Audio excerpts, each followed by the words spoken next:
Assalamualaikum warahmatullahi wabarakatuh. Saya Witai Wardani dengan NIM 24650060 dari kelas B Teknik Informatika.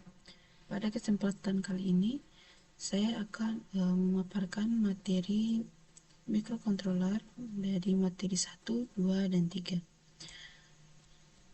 Langsung saja, mikrokontroler adalah sebuah komputer kecil yang dikemas dalam bentuk chip IC yang dirancang untuk melakukan tugas atau operasi tertentu.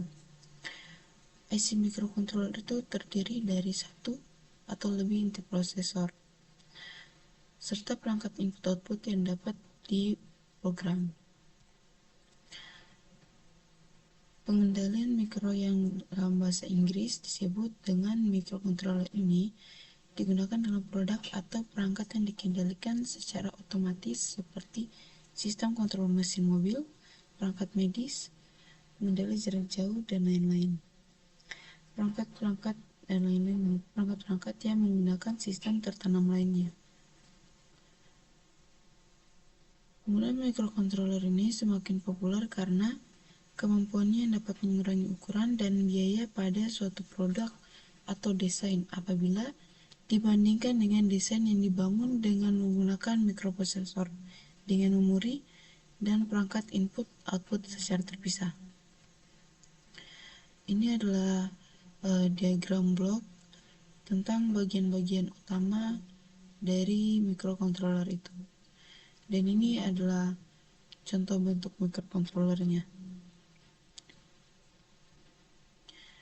Bagian-bagian utama mikrokontroler yang pertama ada CPU. CPU itu dia otak dari mikrokontroler. Dia itu bertanggung jawab untuk mengambil instruksi, menerjemahkan, lalu mengeksekusi instruksi itu. Instruksi yang diambil dari memori program harus diterjemahkan atau melakukan dekode oleh CPU tersebut. Kedua ada memori penyimpanan. Memori ini digunakan untuk menyimpan data atau program. Biasanya mikrokontroler punya sejumlah RAM atau ROM atau memori flash untuk menyimpan kode sumber program. Tiga ada port input-output paralel. Ini untuk menghubungkan berbagai perangkat seperti LCD, LED, printer, memori, dan perangkat input-output lainnya ke mikrokontroler. Keempat ada port serial atau serial port. Dia menyediakan berbagai antarmuka serial antara mikrokontroler dan peripheral lain seperti port paralel. Kelima ada pengatur waktu dan penghitung. Pengatur waktu dan penghitung ini timer dan counter menyediakan semua fungsi pengaturan waktu dan penghitungan di dalam mikrokontroler. Operasi utama yang dilakukan di bagian ini yaitu fungsi jam, modulasi pembangkitan pulsa, pengukuran frekuensi, osilasi, dan lain sebagainya. Ini juga dapat digunakan untuk menghitung pulsa eksternal. Keenam ada analog to digital converter atau pengonversi analog ke digital. Ini untuk mengubah sinyal analog ke bentuk digital. Output digital dapat digunakan untuk berbagai aplikasi digital seperti layar digital pada perangkat pengukuran. 7. Digital to analog converter. Dia mengubah sinyal digital menjadi format analog untuk mengendalikan perangkat analog seperti motor DC dan lain sebagainya. 8 ada kontrol interupsi. Ini untuk menyediakan interupsi untuk program kerja. Interupsi dapat berupa eksternal atau internal. Terakhir ada blok fungsi khusus. Beberapa mikrokontroler ada yang hanya dapat digunakan untuk beberapa aplikasi khusus. Pengontrol ini memiliki beberapa port tambahan untuk melakukan operasi khusus tersebut yang umumnya dinamakan dengan blok fungsi khusus. Kemudian ada keunggulan dan kelemahan dari mikrokontroler. Untuk keunggulannya, di sini ada mikrokontroler bertindak sebagai mikrokomputer tanpa harus ada komponen digital tambahan lainnya. Kemudian dapat mengurangi biaya dan ukuran. Penggunaan mikrokontroler sederhana dan mudah. Sebagian besar pin dapat diprogram oleh pengguna, mudah menghubungkan port RAM, ROM, dan input-output tambahan, serta waktu yang digunakan untuk melakukan operasi rendah atau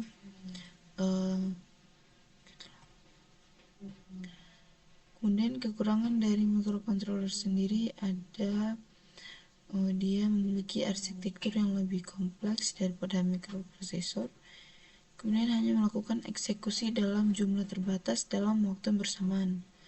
Kebanyakan hanya digunakan dalam peralatan mikro atau kecil, kemudian tidak dapat terhubung dengan perangkat yang berdaya tinggi secara langsung.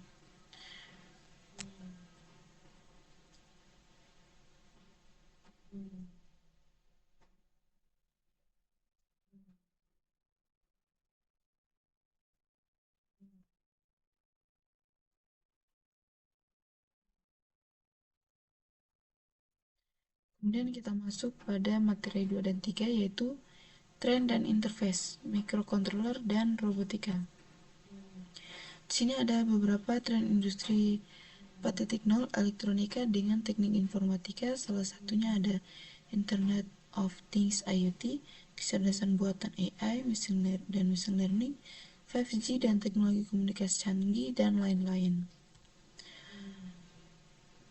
Kompetensi nasional SKKNI Programmer memiliki salah satu sub kompetensi yaitu Programmer Embedded. Programmer embedded ini adalah orang yang mampu melakukan pemrograman dan pengisian program ke dalam sistem mikroprosesor atau microcontroller untuk keperluan industri. Ada beberapa peluang karir di bidang teknik informatika yang berbasis elektronika. Ada developer aplikasi embedded dan kontrol, pengusaha aplikasi elektronika, peneliti aplikasi embedded dan kontrol, dan engineer atau teknisi profesional. Kunci sukses menguasai elektronika terapan dan teknik informatika adalah dengan memahami alur atau cara kerja atau cara penggunaan dari software dan hardware. Softwarenya sendiri di sini ada assembly, pemrograman, Visual Basic, dan lain-lain yang bisa teman-teman lihat di sini. Kemudian ada hardware, pemrograman dan interfacing microcontroller dan PLC, dan teknologi GSM dan CDMA. Kemudian ada bidang elektronika saat ini, ada sensor, penguat operasional, microcontroller, analog, digital, dan interfacing. Mengapa microcontroller? Karena microcontroller itu dia chip teknologi terkini yang mampu melaksanakan tugas-tugas kontrol sistem, karena di dalamnya umumnya sudah mencakup CPU, RAM, ROM, EEPROM, input-output serial paralel, dan timer. Ini ada beberapa jenis microcontroller umum, ada Motorola, Renesas, Atmel, Peach, Maxim, dan Basic Stem. Ada berbagai microcontroller. Yang pertama ada microcontroller Atmel, microcontroller Peach, microcontroller Basic Stem, microcontroller Maxim, microcontroller Motorola, dan microcontroller Renesas. Aplikasi-aplikasi microcontroller ada robotika, home remote system, industrial control, kontrol alat over SMS, aplikasi hiburan, dan antarmuka PC. Ada beberapa pertimbangan yang harus dilakukan sebelum memilih microcontroller. Yang pertama itu harus ada ketersediaan IC dan programmer, kemudian harga, banyaknya penggunaan di lingkungan, mendukung ADC dan fitur lainnya atau tidak, kemudian bahasa pemrogramannya assembly C atau basic. Kemudian microcontroller Aver Atmega 8535. Jenis microcontroller ini banyak digunakan dalam sistem embedded karena kehandalannya dan kemampuan untuk diintegrasikan dengan berbagai perangkat input dan output.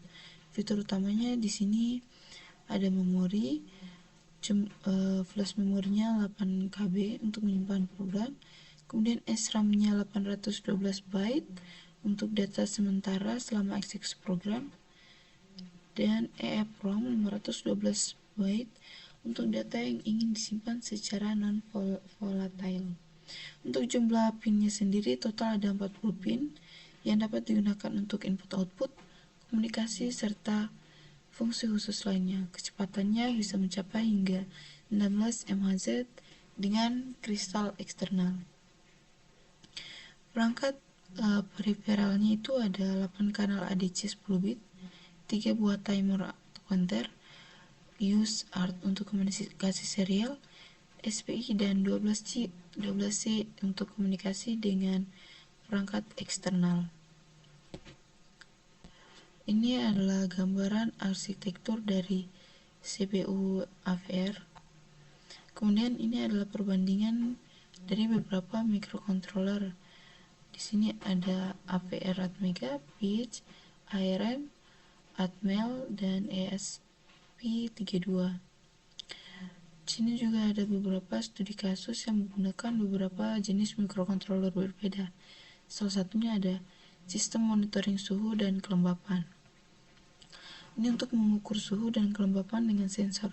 Data dapat dipantau melalui aplikasi desktop atau mobile. Ini menggunakan jenis microcontroller ESP32 atau Arduino.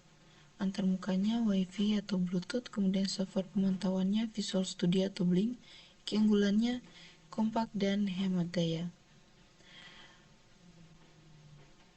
Kemudian di sini ada MinSCS Microcontroller Part 3. Ini menampilkan contoh program menggunakan bahasa Basecamp untuk menyalakan dan mematikan LED secara bergantian. Ada port B yang digunakan sebagai output, kemudian LED dinyalakan semua terlebih dahulu, kemudian diberi jeda sebanyak 100 ms, lalu dimatikan kembali. Program ini berjalan terus-menerus sebagai looping atau pengulangan, sehingga menjadi seperti sistem clap-clip. Kemudian ada pengubah analog ke digital. Ini ada contoh program ADC bus. Ini membaca data dari channel ADC, lalu hasilnya dikirim ke port serial dan juga dikeluarkan melalui port B. Program ini biasanya digunakan untuk membaca sensor suhu, cahaya, atau jarak. Kemudian dasar kendali. Ini menjelaskan konsep dasar kendali microcontroller, membaca input dari saklar, kemudian menentukan output berdasarkan kondisi tertentu. Kalau saklarnya aktif, maka outputnya akan mati, dan kalau saklarnya tidak aktif, outputnya akan menyala. Kemudian di sini ada operator pulsa. Ada pulsa masuk untuk membaca pulsa yang masuk ke microcontroller, dan pulse out atau pulsa keluar untuk menunjukkan bagaimana cara menghasilkan pulsa keluaran dari microcontroller. Kemudian fungsi ini memperlihatkan penggunaan fungsi atau subprogram. Fungsi ini digunakan supaya program terlihat lebih rapi dan mudah dikembangkan. Lalu ada display LCD. Ini ada kode program sederhana yang menjelaskan cara menampilkan data pada LCD. Di sini contohnya menampilkan kata digital thermometer atau menampilkan suhu saat ini, suhu dari sensor ADC. Kemudian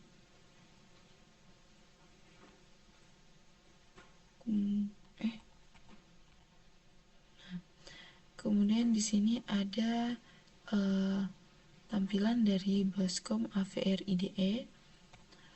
Lalu ini adalah desain robot sederhana yang menjelaskan mulai dari peletakan sensor, motor, hingga rangkaian kontrol yang diatur oleh microcontroller. Nah, ini desain robot yang lebih kompleks. Dia menggunakan microcontroller sebagai pengendali utama. Kemudian implementasi AVR pada robot. Ini menjelaskan penerapan microcontroller AVR secara langsung pada sistem robot, di mana AVR ini berfungsi sebagai otak yang mengatur sensor dan motor. Nah, di slide ini dia menunjukkan cara kerja robot secara otomatis. Microcontroller membaca sensor jarak. Kalau tidak ada halangan di depan sensor itu, maka robot akan bergerak maju. Tapi kalau ada halangan di depan sensor itu, maka robot akan berbelok atau mencari jalan yang lain. Kemudian ada sistem minimum mikro. Sistem minimum mikro ini sebagai dasar dalam membangun aplikasi berbasis microcontroller. Dasar pemrograman ini membaca input dari program menerima input lalu menampilkannya ke LED, dan ini adalah kompilasi membaca input dari port lalu menampilkannya ke LED sebagai output secara berulang, dan ini adalah kompilasinya dalam mengubah program menjadi file yang bisa dijalankan oleh microcontroller. Ini adalah tampilan ISP software yang digunakan untuk mengisi program ke dalam memori microcontroller. Ini adalah contoh bagaimana cara mengisi memori microcontroller menggunakan program hasil kompilasi ke dalam chip. Dan ini adalah contohnya kalau mengisi dengan file yang berekstensi hex yang merupakan hasil akhir dari proses kompilasi. Kemudian di sini ada microcontroller pitch. Ini menunjukkan contoh program sederhana untuk menyalakan dan mematikan output secara bergantian. Dan ini adalah arsitektur sederhana dari microcontroller pitch.